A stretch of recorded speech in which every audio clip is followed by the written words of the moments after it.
En fait, pour jouer un rôle essentiel ou le rôle plutôt qu'un parent pourrait jouer pour l'épanouissement de son enfant, Mmh. d'un point de vue scolaire, il est dans les actions qu'il va mettre en place pour permettre à son enfant de se retrouver et donc retrouver du plaisir en apprenant. Il y a des éléments et des signes qui pourront être alarmants pour un parent pour comprendre déjà que notre enfant n'est pas épanoui. Ça pourrait être le fait de traîner des pieds avant d'y aller le matin, Mmh.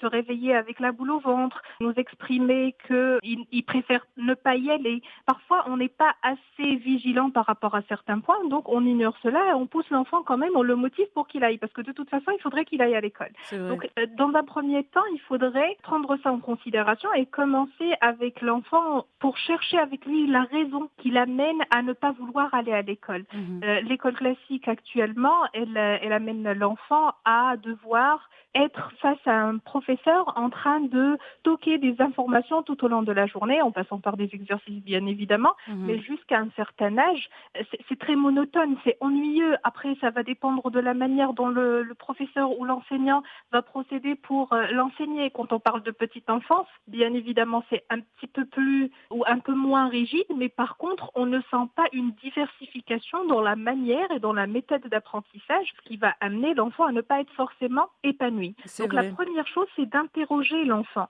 Mmh. d'être empathique et à l'écoute et chercher des solutions avec lui. Les méthodes actuelles d'éducation sont diverses et variées. Il y a des méthodes de l'ordre de Montessori qui n'est pas très récente, mais au Maroc, on commence de plus en plus à s'ouvrir sur ce genre de méthodes. Mmh. Il y a d'autres méthodes qui permettent à l'enfant, qui sont inspirées, que ce soit du système canadien, belge ou autre, en tout cas, c'est moins rigide. Après, j'aurais pas envie d'inviter les gens d'aller vers un système extérieur et de refuser complètement les approches marocaines. Par contre, ce qu'il y a à faire, c'est d'être en contact avec l'école, de Mmh. comprendre ce que l'école propose à nos enfants. Est-ce que c'est en harmonie ou en adéquation avec ce qui pourrait susciter sa curiosité? J'ai cité la méthode de Montessori. Mmh. Ça consiste en quoi? C'est une approche qui met l'enfant au cœur de l'évolution, de l'apprentissage, et donc pour amener à l'épanouissement scolaire de l'enfant, puisqu'on parle de ça aujourd'hui, on lui propose différents matériels. Et en fonction de son envie d'aller vers un matériel et pas un autre, on